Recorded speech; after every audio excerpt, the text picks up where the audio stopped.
Ok, bueno, vamos a continuar desde el momento donde nos habíamos quedado, ¿verdad? Que perdí la conexión. Y vamos a hablar pues de accesibilidad universal.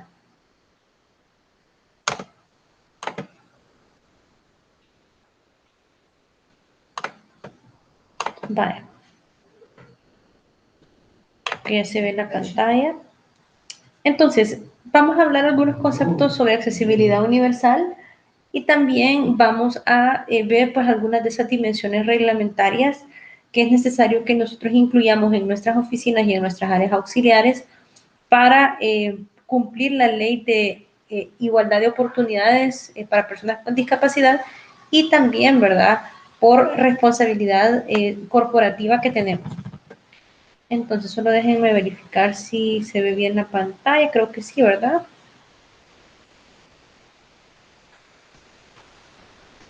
Ok. Permítanme.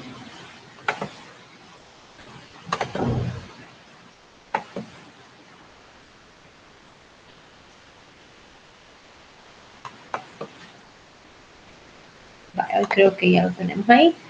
De acuerdo. Entonces, ¿qué es lo que vamos a hacer, verdad? En accesibilidad universal. Primero, pues hablemos un poco sobre el término. Permítanme, quiero ver.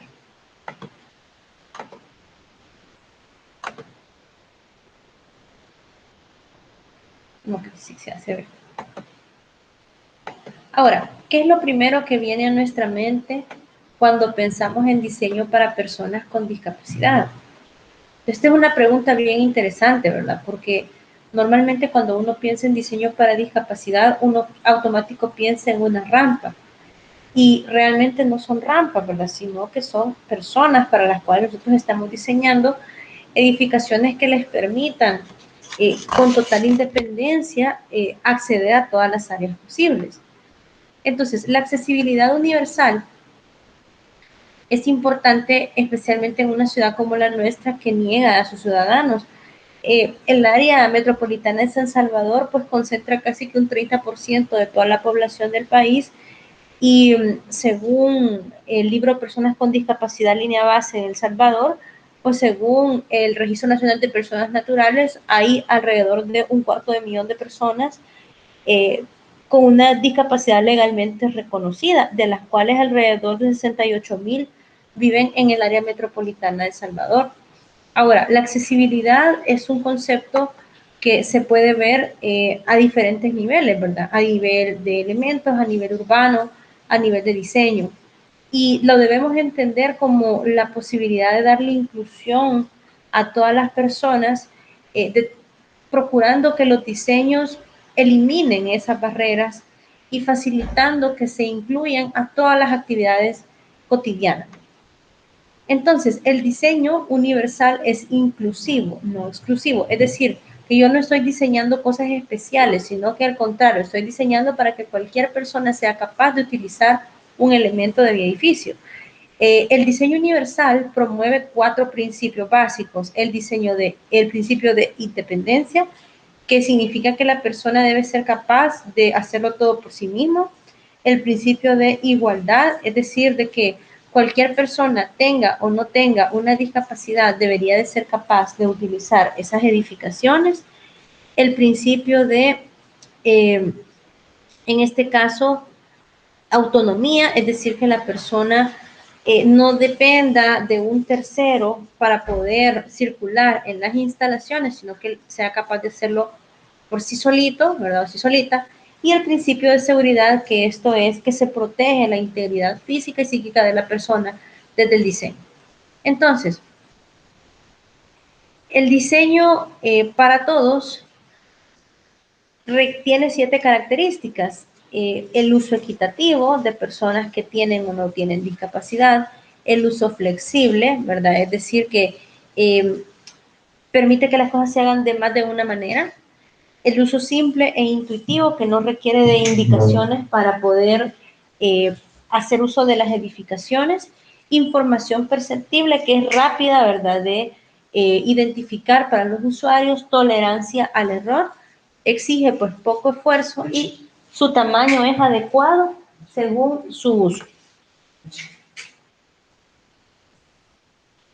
Entonces, lo importante aquí es evitar una visión asistencialista, ¿verdad? O sea, diseñar pensando en que ya no es uno, sino que son dos personas las que van a andar circulando eh, por el área, ¿no? Sino que pensar en la individualidad. Entonces, ¿cómo logramos esto? Bueno, en primer lugar, es necesario identificar los diferentes tipos de discapacidad que pueden existir, ¿verdad? Entonces, tenemos discapacidades de carácter sensorial, como discapacidades visuales o auditivas, discapacidades de carácter físico, como restricciones a la movilidad, y discapacidades de carácter cognitivo, también, ¿verdad? Así como las discapacidades transitorias. Esto es, por ejemplo, cuando una persona sufre un accidente, tiene que hacer un uso temporal de una silla de ruedas, ¿verdad? O una muleta. Entonces requiere también, pues, elementos adicionales especiales, ¿verdad? Para poder hacer sus actividades de forma independiente. Entonces, esos son los 4 niveles de accesibilidad universal: urbano y transporte, edificación, elementos y comprensión y lectura. Entonces, algunas consideraciones básicas inician por conocer las dimensiones de una persona en una silla de ruedas. Tal cual podemos ver en pantalla, una persona sentada en silla de ruedas alcanza una altura de 1,30 y un ancho de 80 centímetros como mínimo. Esto es importante porque a veces encontramos en oficinas pasillos muy estrechos que no permiten la movilidad libre de estas personas. También la altura máxima de alcance es de 1,20. Esto sirve para poder determinar cómo vamos a configurar el espacio de trabajo, de tal manera que la persona pueda, de manera independiente, de nuevo, ¿verdad?, acceder a todas sus herramientas. Aquí podemos ver las dimensiones: 1,20 de fondo, 80 de ancho y la altura pues a 1,20 más o menos del alcance máximo. Entonces, una persona que esté en silla de ruedas necesita un diámetro de 1,50 para poder hacer un giro sobre sí mismo. Y para girar y cambiar de dirección en una intersección necesita un radio de giro de 0,8 a 1 metro. En ese sentido también, ¿verdad?, los pasillos para personas con sillas de ruedas deben de ser de un mínimo de 90 centímetros si son en una dirección y de 1,50 si se espera que pasen una persona en silla de ruedas y una que no la utilice. Las puertas deben de tener un mínimo de 80 centímetros para que permita que pase la silla de ruedas sin ninguna dificultad, sin necesidad de que estén impulsando a la persona, y las puertas pues deben de abrir hacia adentro. Aquí tenemos también las dimensiones de alcance vertical y el alto mínimo de asiento, esto para diseñar los puestos de trabajo. Y también muy importante, siempre respetando el principio de la seguridad, son las dimensiones de pasamanos. Entonces, los pasamanos accesibles tienen 3 barras. Una barra a más o menos 15 centímetros o 20 del suelo, otra a 0,70 y otra a 0,95. La primera barra sirve para que la ruedita inferior de la silla de ruedas, que sirve para cambiar de dirección, no se salga del pasamanos, causando un accidente. La segunda es para que la persona en silla de ruedas use el pasamanos. Y la tercera es para que una persona que no use silla de ruedas, pues también utilice el pasamanos. Entonces, las 3 son necesarias. Las mesas de trabajo deben de estar a 70 centímetros de alto como máximo, y todos los instrumentos que esta persona utilice deben estar a no más de 1,10 m, porque esta es la máxima altura de visión ergonómica que una persona puede alcanzar sin tener que inclinar el cuello. Para elementos exteriores, los pasos peatonales para una dirección, al igual que los pasillos, son de 1,50, y si se requiere 2 sillas de ruedas en paralelo, una dimensión de 2 metros. En algunas empresas, especialmente del sector servicios, se dispone de elevadores para ayudar a las personas a subir, ¿verdad? Especialmente en empresas cuyos terrenos son caros y no se puede expandir horizontalmente. Entonces, los elevadores, tal cual vemos en pantalla, deben de tener pues una distancia de 90 por 1,40, o si se espera que vaya más de una persona, de 1,40 por 2 metros. Perdón, que aquí se me pasó. Estas otras dimensiones que aparecen acá son más para personas no videntes. Normalmente para las personas no videntes se colocan algo que se llama camino podotáctil. Esto incluye un cambio de textura en el piso que le avisa a la persona que va a iniciar un segmento de gradas. Entonces, esa senda se tiene que poner a 80 centímetros antes del inicio del pasamanos y 80 centímetros después para que la persona sepa dónde han iniciado y terminado las gradas. En el caso de las rampas, lo máximo que deben de tener de elevación es 10% de la altura que se quiere desplazar.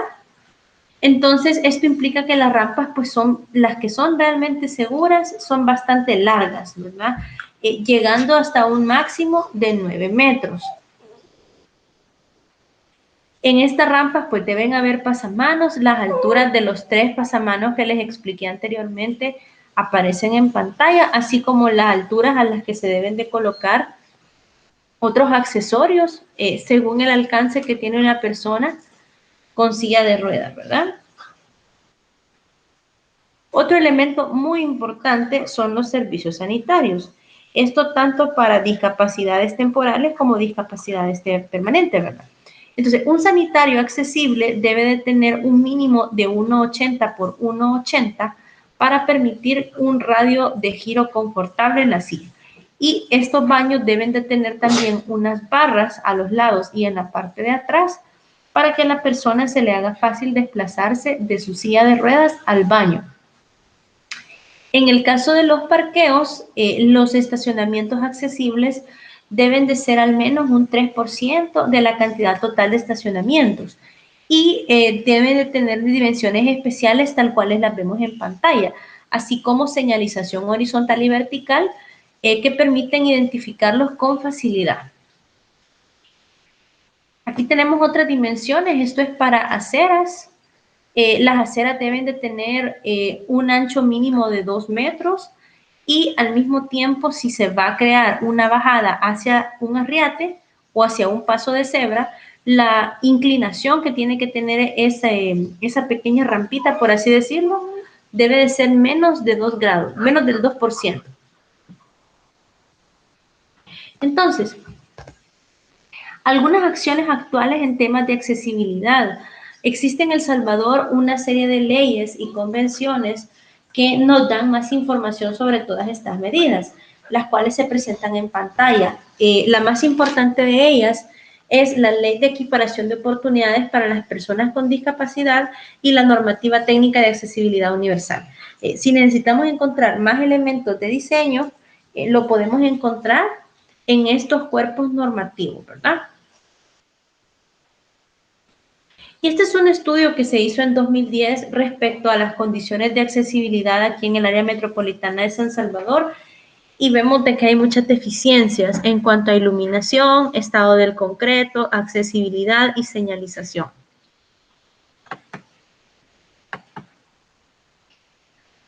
Algunos elementos a nivel de movilidad urbana que están muy deficientes o inexistentes incluyen desde las paradas de buses, los semáforos peatonales, hasta una cosa tan básica como la existencia de rampas que permitan el desplazamiento entre aceras y nivel de la calle.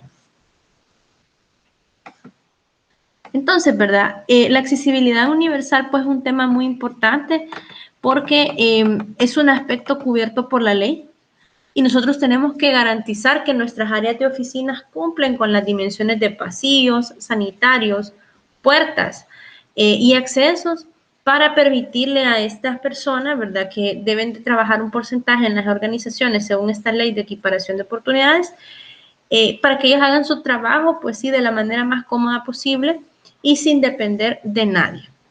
Bueno, entonces vamos a dejar esta sesión hasta acá. Vamos a tener otra sesión para hablar de áreas auxiliares y les pediré, ¿verdad?, por favor, que estén pendientes de la plataforma porque ahí les estaré indicando la fecha y la hora de la próxima sesión. Así que si no hay comentarios, ¿verdad?, les agradezco mucho su presencia y nos veríamos en la próxima clase. Pasen muy buenas noches. Hasta la próxima.